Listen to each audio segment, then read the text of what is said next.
Hola y bienvenidos a un nuevo episodio de Tecnología en Simple, un programa donde hablaremos de tecnología en un lenguaje simple y directo. Soy Gabriel Criado, su anfitrión, y ahora comenzamos.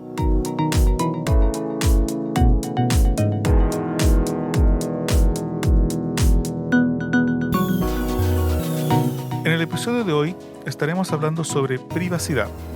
Para ellos, invité a este episodio a Ignacio Rodríguez, un activista por la privacidad. ¿Podemos usar ese término, Ignacio?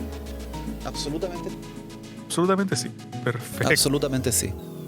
Sí, oye, primero que todo, te agradezco que me acompañes en este programa. Y la idea es que podamos conversar un poco de privacidad.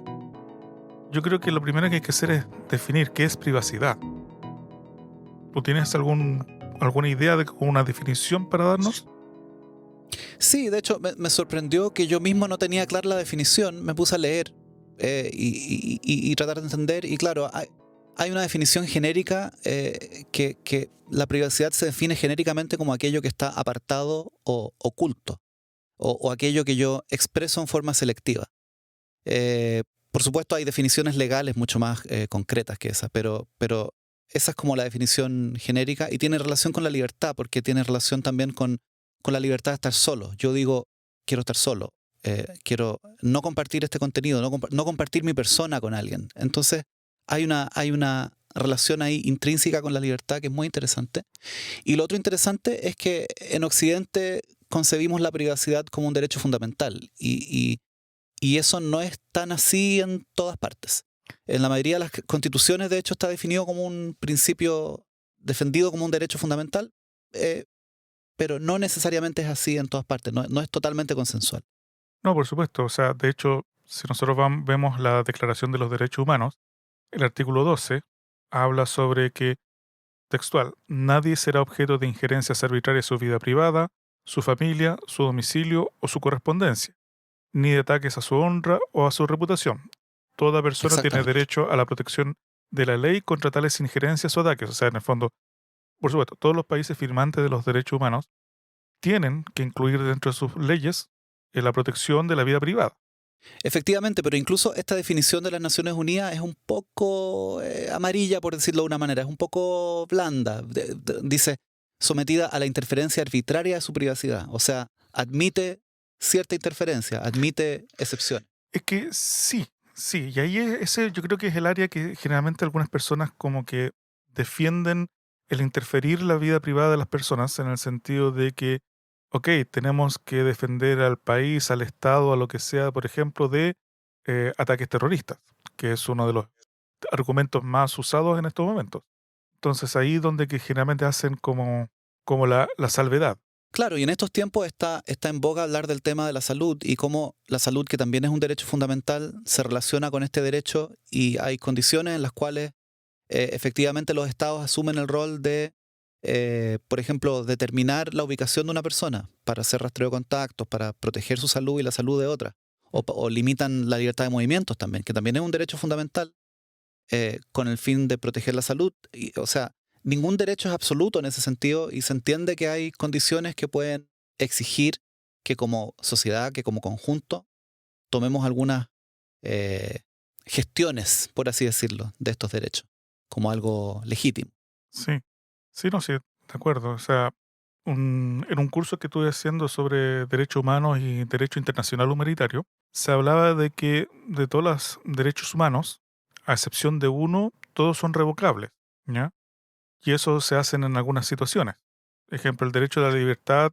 Si tú cometes un delito, el Estado tiene el derecho a restringir tu libertad de movimiento Claro, metiéndote preso. ex- O sea, eso es exactamente. así. Entonces, claro, hay, a excepción de uno, que sería la libertad de conciencia. Nadie puede obligarme a pensar de una manera diferente, por más que intenten. Entonces, Interesante porque hay un tema ahí que, bueno, podemos hablar de eso más adelante, pero se relaciona con las plataformas y cómo las plataformas determinan la información a la cual estamos expuestos y por lo tanto determinan qué pensamos de alguna forma. exacto. Ahora, ¿por qué es importante proteger la privacidad? Y esa es A la... ver, yo tengo una opinión sobre esto, por supuesto, y me llama la atención, de hecho, aquella definición que habla de la privacidad como el derecho a que me dejen solo, pero uno también puede entender la privacidad desde una perspectiva diferencial, en el sentido de que uno decide qué compartir con quién. Por ejemplo, yo decido compartir cierto grado de intimidad contigo, alguna información. Te cuento algo muy mío, y esto implica una expectativa. Y es súper interesante, siguiendo esa línea, que en Chile la actual Constitución define la privacidad justamente como un asunto de expectativa. Es distinta la expectativa que yo tengo si estoy conversando contigo a toda voz en un carro del metro donde otra gente puede escuchar, a que si yo te digo algo al oído. Y es así como se define lo que es la transgresión de la privacidad. Entonces, en eso de la expectativa, es interesante porque en estas plataformas que usamos para comunicarnos todos los días, en nuestra vida cotidiana, tenemos algunas expectativas que quizás no son tan claras o no son tan obvias o tan ciertas. Por ejemplo, yo tengo la expectativa de que si yo subo una foto a Twitter, claro, va a ser pública. Mucha gente la va a conocer, ¿cierto? Esa es una expectativa natural. Pero yo tengo la expectativa de que alguien le va a hacer biometría a esa foto y que después ese alguien podría ser, por ejemplo, un municipio, y el municipio podría verme pasar por la calle con una cámara y rastrearme y hacer un perfil que relaciona los lugares por donde yo camino y todo eso. Yo tengo esa expectativa, a lo mejor no la tengo. Entonces se está transgrediendo una expectativa de la cual yo no estoy informado. Ahí hay una brecha, hay un área gris, ¿no es cierto? Que es muy interesante tratar porque estamos naturalizando la transgresión continua de nuestra privacidad y eso tiene efectos eventuales en nuestra libertad. Sí, sí, es todo un tema, yo creo, las expectativas que uno tiene cuando publica, porque yo me acuerdo que hace años atrás uno navegaba por internet y era como casi una cosa inocente.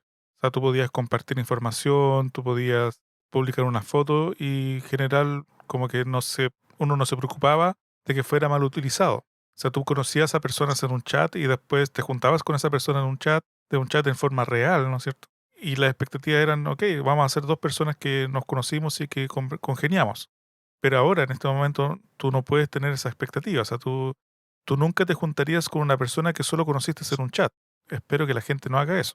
Entonces, es todo un tema.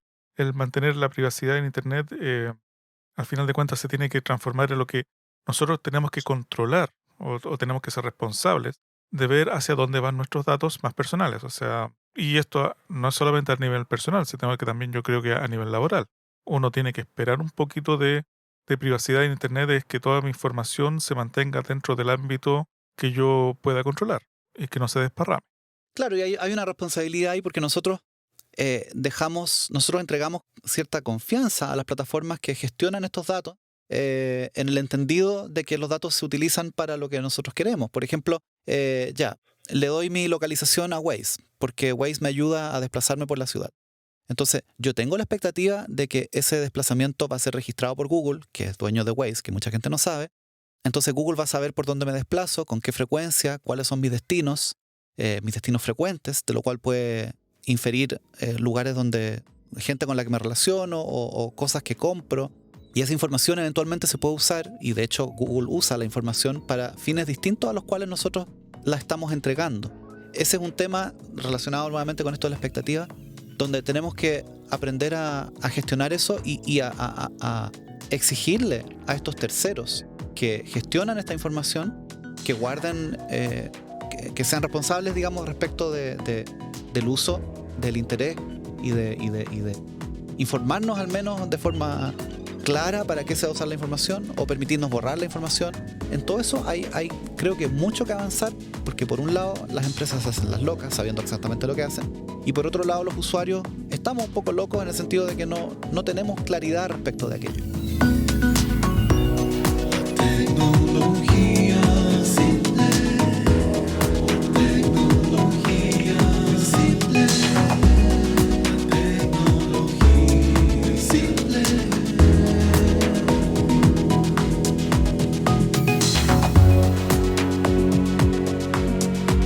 ¿Qué herramientas nosotros deberíamos estar usando para proteger la privacidad, sobre todo en el tema de mensajería? Se habla mucho de Signal. Y si uno revisa, por ejemplo, Edward Snowden dice, uso Signal todos los días. Jack Dorsey, también el creador de Twitter, el CEO de Twitter, tiene también una muy buena opinión sobre Signal. De hecho, hace muy poco tuiteó Jack Dorsey diciendo descarguen Signal.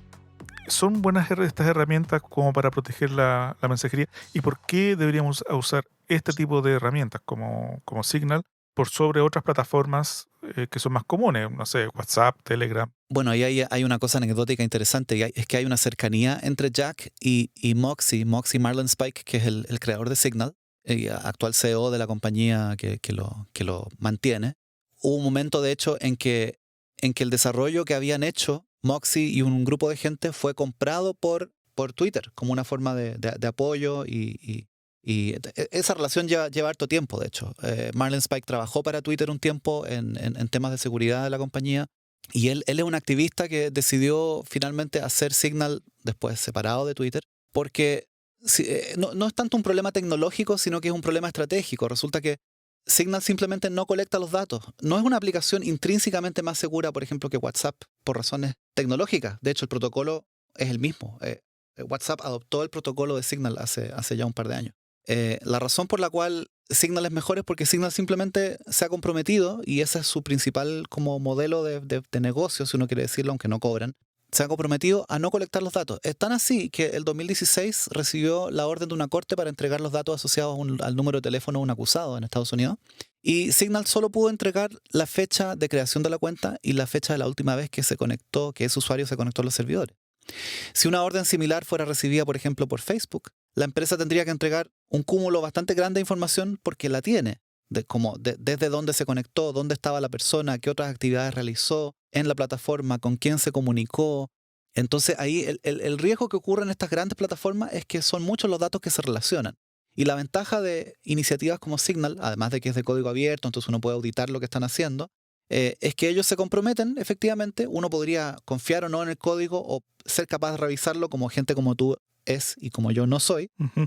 Pero ellos se comprometen a no coleccionarlo simplemente, y eso permite que uno pueda confiar mucho más en Signal, sobre todo si uno está sometido a un régimen político complejo, dudoso o donde efectivamente la privacidad no es vista como un derecho fundamental. Si yo estoy no sé, por decirte algo, en Afganistán o en China o en Irán, Signal puede ser fundamental si es que lo puedo usar, porque hay algunos casos en que no se puede. Porque el Estado, que en ese caso es un Estado que transgrede los derechos humanos, que no respeta los derechos fundamentales y que tienen historiales un poco complejos en ese sentido, yo puedo protegerme del accionar de esos Estados gracias al uso de Signal. En el caso de Chile, que es una democracia bastante más avanzada o casi perfecta, como dicen algunos, porque se habla ahora de que Chile está perfeccionando su democracia y de que lo que hemos vivido hasta ahora no ha sido una democracia completa. Uno puede tener más o menos cierta confianza en el Estado, pero así todo, podrían haber gente del Estado que quisieran espiar, por ejemplo, donde yo estoy, o donde yo trabajaba en este proyecto que se llama Testigo en Línea. Hemos recibido testimonios o datos o medios en Testigo en Línea que son muy sensibles, y el Estado podría querer saber de dónde yo lo saqué. Entonces yo prefiero Signal para que la persona que me envía esta información no corra el riesgo de que el Estado sepa de dónde o a través de quién vino esa información. Y así como Signal, hay muchas otras herramientas que lo hacen aún más seguro. Digamos, uno puede correr Signal sobre Tor, y Tor a su vez anonimiza un poco tu conexión. Entonces hace aún más difícil el rastreo de quién eres, dónde estás, con quién te estás comunicando y qué contenido estás comunicando. Exacto.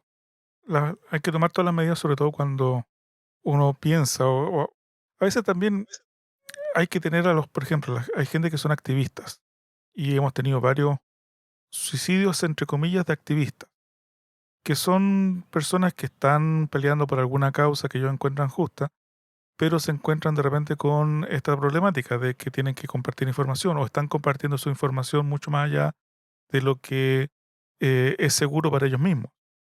Y esto es a nivel latinoamericano. O sea, uno empieza a contar cuántas personas han muerto en estos últimos años y son varias, sobre todo activistas. Efectivamente, tenemos incluso algunos casos en Chile que generan dudas, ¿no?, respecto de suicidios extrañamente convenientes para Mm, grandes empresas extractivistas. exacto, Entonces, ese es un tema. Las personas que viven en el límite, por así decirlo, en términos de estar haciendo acciones que podrían ser sujetas de persecución, tienen que protegerse mucho y también tienen que proteger a las personas que son sus fuentes y a las personas a las cuales les informan. Exacto. O sea, si van a trabajar con un periodista, por ejemplo, ese periodista tiene que... Hay toda una cadena de personas que se tiene que proteger, idealmente para evitar la posibilidad de daño y para mantener abierto ese canal también para que pueda seguir fluyendo la información. Entonces, como decíamos, Signal es un buen ejemplo. Esto no implica que las otras aplicaciones sean malas, pero efectivamente es algo que hay que considerar cuando uno diseña una estrategia respecto de cómo protegerte si uno está gestionando información de mucho interés, digamos, que podría generar conflicto de alguna forma. Bueno, tú lo dijiste hace un ratito atrás. Nosotros cuando subimos una foto o compartimos una foto a través de una red social, tenemos las expectativas de que esa foto no sea mal utilizada. Y hace unos pocos días atrás, una semana, un par de semanas atrás, tuvimos una conversación bastante interesante sobre una noticia en que un particular estaba desarrollando una aplicación de reconocimiento facial. Y el objetivo era poder aplicarlo sobre la policía que escondían su identidad. O sea, que eran policías que activamente encubrían su identidad. Esto generó harto ruido porque, sobre todo varios departamentos de policía en Estados Unidos, porque esto fue en Estados Unidos, se mostraron preocupados por esta situación. Sin embargo, varios abogados determinaron que esto no es ilegal. Y aquí se abre un tema, porque por un lado, claro, nosotros pensamos en que la privacidad es para todos, y eso incluye también a la policía.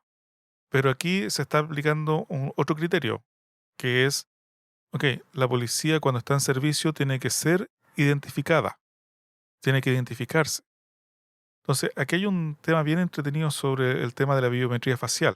Claro, bueno, mi opinión sobre eso es ambigua quizás, tengo varios puntos de vista que coexisten en mi cabeza, porque por un lado me preocupa mucho la biometría porque nuestra estructura social, tecnológica, económica, regulatoria y de negocios no está preparada para manejarla bien. Entonces hoy día hay muchos datos, o sea, uno de los grandes riesgos de nuestra libertad es la cantidad de datos que se están coleccionando sobre todo lo que nosotros hacemos y eso incluye datos biométricos y también datos de comportamiento que quizás no son biométricos, pero que al combinarse hacen un perfil muy certero de quién uno es. Y eso puede ser explotado fácilmente por terceros, por las mismas empresas o por alguien que acceda porque los sistemas son vulnerables, etcétera. Entonces, pienso sobre la biometría que hay que tener una actitud un poco como de moratoria nuclear, ¿ah? Como que es una tecnología que deberíamos evitar usar en todo lo posible, pero por supuesto eso no quita que uno pueda reconocer que ese es un uso legítimo. O sea, y ahí está en juego, ese es el punto es la legitimidad, porque si yo tengo un Estado que se legitima haciendo una protección de los derechos de las personas absoluta y total y completa y con mecanismos de resguardo, con monitoreo, puede funcionar súper bien y yo puedo confiar en que el Estado, en el caso de que en algún momento anonimice a un agente o incluso cree una identidad falsa, que se usa mucho en investigaciones que tienen relación con el narcotráfico, por ejemplo, y que tiene que ver también con proteger a los agentes, eso podría ser legítimo. Pero cuando estamos observando policías que incurren en abusos, no voy a decir sistemáticos, porque no sé si es el caso en Estados Unidos, pero en abusos reiterados de autoridad, en perfilamiento racial, en un montón de prácticas que terminan incluso en asesinato, entonces uno puede decir, y es legítimo pensar, valga la redundancia, que es legítimo utilizar todos los medios para que la ciudadanía se defienda de ese tipo de abusos. Y en este caso, por supuesto, la vida está por sobre cualquier cosa. Y si yo, a través de la biometría, puedo proteger la vida de una persona, eh, tendría que hacerlo. O sea, es totalmente coherente, es una posición válida. Pero ojalá que lo que ocurra gracias a esto, es que los estados comiencen a ver que los ciudadanos están cada vez más empoderados y que por lo tanto actúen de manera más Acorde. proba, más acorde, se sometan, digamos, al consenso respecto de lo legítimo, ¿no? De una forma más, Eh, con mayores esfuerzos, que es lo que hoy día tiene que hacer Estados Unidos. Tiene que reformar su policía, sí. tienen que deshacerse de las personas que actúan de mala fe o que actúan en base a una ética torcida. Bueno, en Chile tenemos ejemplos de eso también, ¿no? Entonces, totalmente. O sea, hemos visto en Chile cómo agentes del Estado han cubierto sus identidades para cometer atrocidades y esas atrocidades, por lo tanto, ha sido difícil establecer las autorías y por lo tanto eso ha ayudado a la impunidad y la impunidad ayuda a que entonces los que están con intención de cometer transgresiones las cometan. Por lo tanto, hay una clara condición ahí en que podríamos decir que sí, que sería súper legítimo usar la biometría. Y ojo que la biometría no es solo la cara. Por ejemplo, imaginemos el caso chileno de estos agentes de carabineros que han disparado los ojos de personas y bueno, incluso dado muerte a personas durante el último año. Claro, tienen las caras cubiertas, pero también es posible identificar a gente por su voz. También es posible identificar a personas por la manera en que caminan. La biometría es mucho más amplia que simplemente la huella digital o la cara. Hay muchas más características que permiten determinar la identidad de una persona en forma única. Entonces es súper interesante. Es un tema que va a seguir dando de mucho que hablar. Sí, no, es un tema muy largo, muy grande. Yo creo que esto podría dar para varias conversaciones más ahí al respecto. Ignacio, yo te quiero agradecer mucho por tu compañía en este programa. Esta es la primera vez que hago un podcast con invitados, así que esto también es motivo de celebración. Un Así- honor, pues, un honor. No, así que, bueno, te agradezco mucho y esperamos que más adelante se pueda repetir a lo mejor una otra conversación tan interesante como esta. Por supuesto, y también que hayan muchos más y mejores invitados, porque hay gente mucho más experta. O sea, yo realmente no soy un experto, soy un interesado que le ha dedicado tiempo, pero hay gente experta en este tema que tiene mucho más que decir. Así que vengan los invitados. Eso, muy bien, vamos a intentar.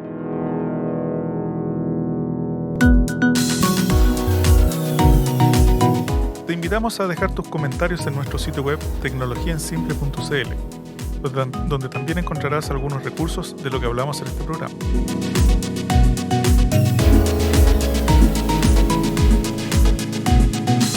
Este podcast también está disponible en nuestros canales en odyssey.com y YouTube, las redes sociales en Mastodon, Tecnología en Simple, y en Twitter como Tech en Simple. En el próximo programa les hablaré sobre redes sociales. Los espero.